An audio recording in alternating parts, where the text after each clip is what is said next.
Hey guys, I promised you an updated video and more of a review on my 2006 Bayliner 175. We are here in High Rock Lake, Salisbury, North Carolina.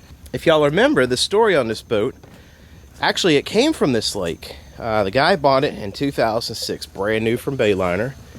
He put 1.5 hours on it. His wife got Alzheimer's, and unfortunately, he had to care for her instead of the boat. The boat sat covered up under a carport until I recently bought it back right at the summertime, right before summertime. The boat has been incredible. Man, I tell you what, we've had an absolute blast with this boat. The only thing I've really done to it is I've done a major cleaning. Obviously, it's dirty now, and I also installed the depth finder.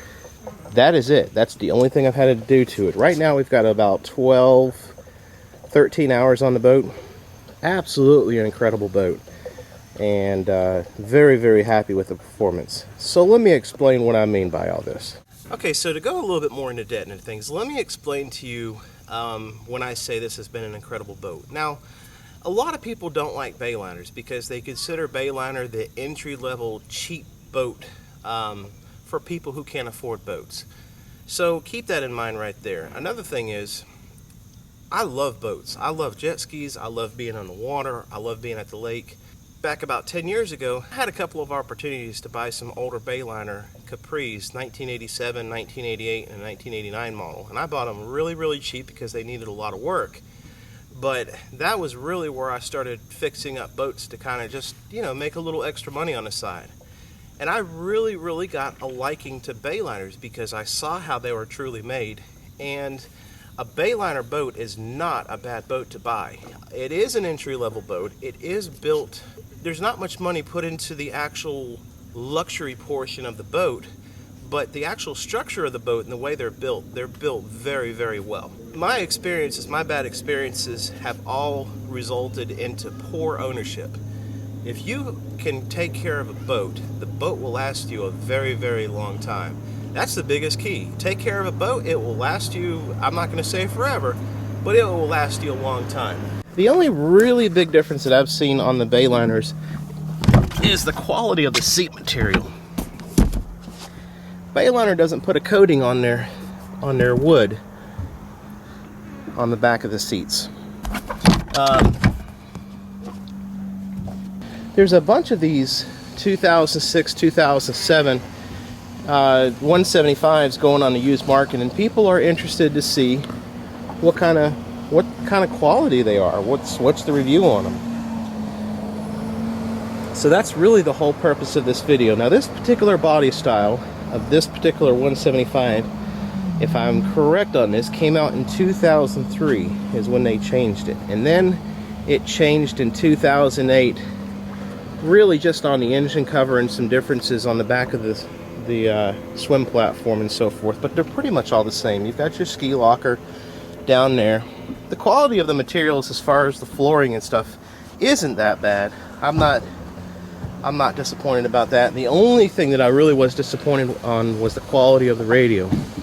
That is one thing that you'll see. These radios like to go out like crazy. If you are a electronic master mechanic wizard, you could fix it. Basically, the micro switches on the faceplate get some corrosion on them, or they get not worn out, but they don't contact that easily. So you got to take the micro switches apart and clean those. Or you can go on eBay and buy a head unit identical to that for $129, or buy a cheaper unit with more options and replace it.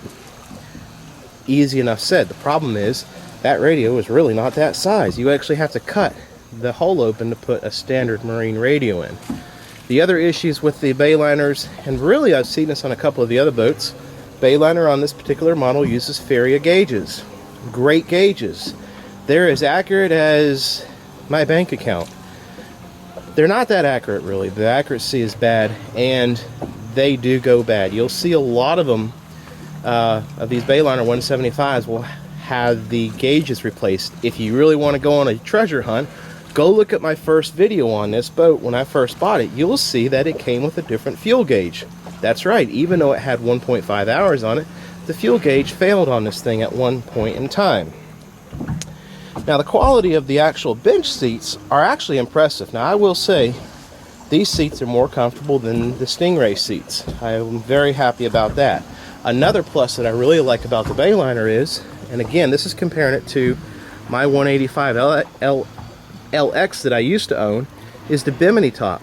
On the Stingrays you cannot have the bimini top like this. The only way you can do this is you have to wrap a bungee cord around the top of the bimini top bar. There is no support bar that supports it on the rear like that. Now you have a rear bar, but it actually is attached to its own bow. So the only way that you can really store the bimini top securely is the way that Stingray has it set up. You put it in the rear of the engine compartment. I don't like that.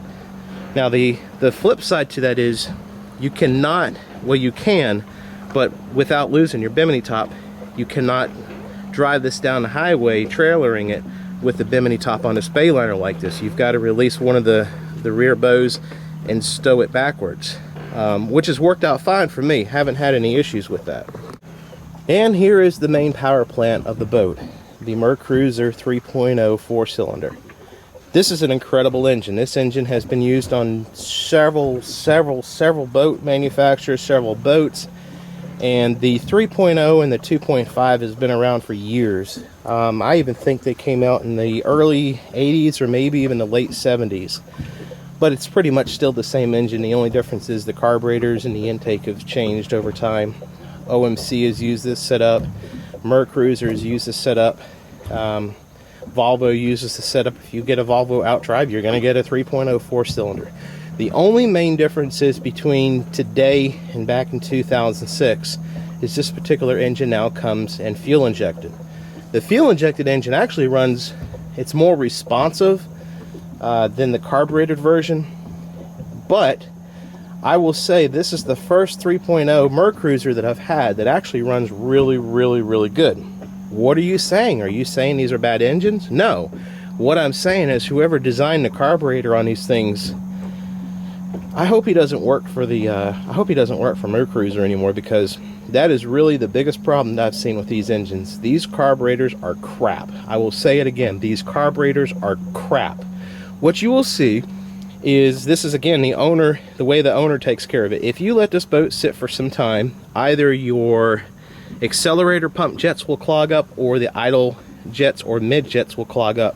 When you take off from idle, it will stumble. Very common on these 3.0s that have sat.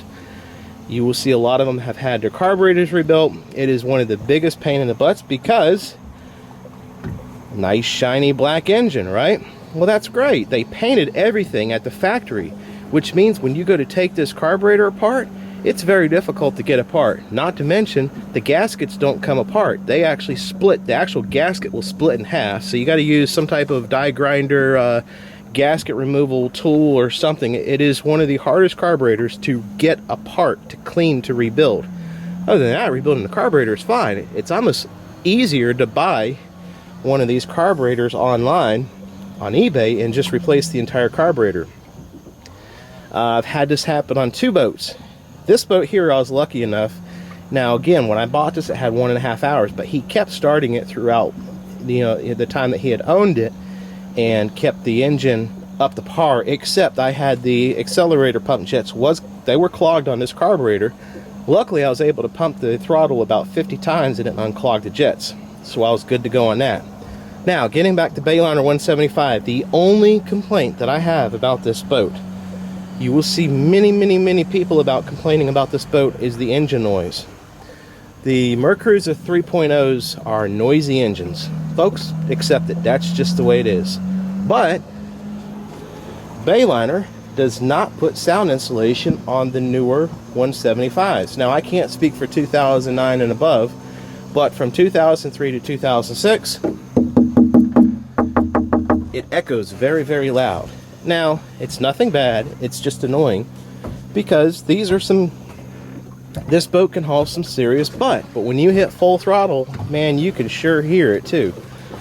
So a lot of people put their own sound dampening material on the engine covers and so forth, and you can line it in underneath here and so forth.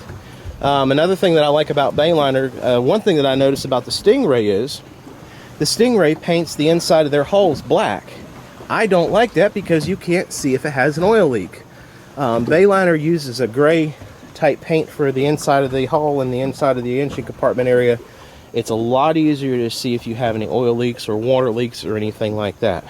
So, without further ado, let's crank her up.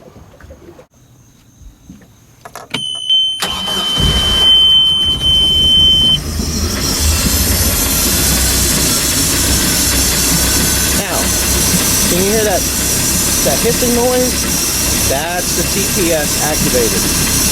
When that plunger is activated, it basically makes a little that hissing noise because it opens up the air and it enriches the fuel. And that is your so-called automatic choke.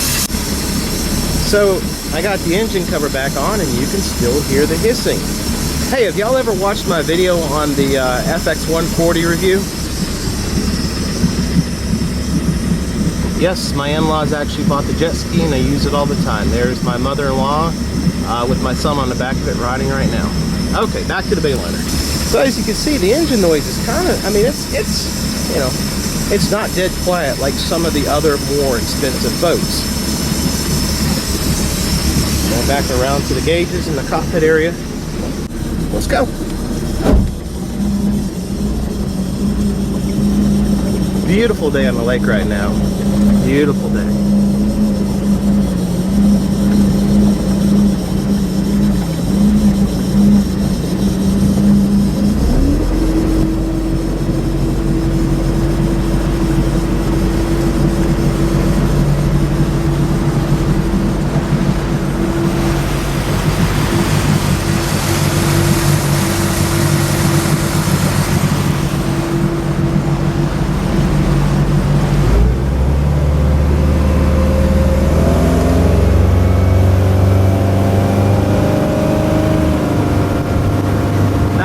About the Bayliner that I'll say that I'm very happy about, it really gets up in planes very easily. It takes nothing to get this boat to plane out.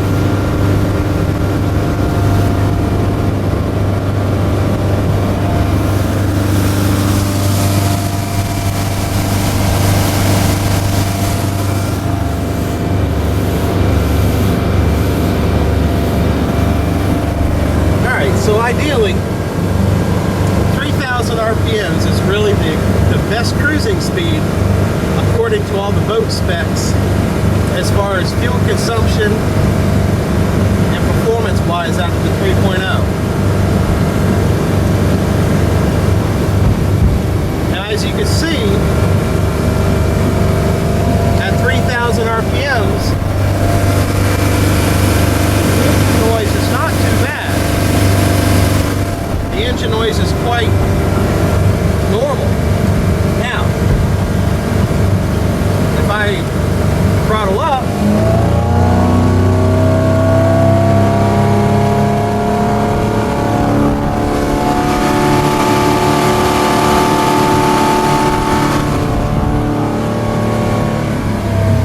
that's where you can hear the engine noise really come out.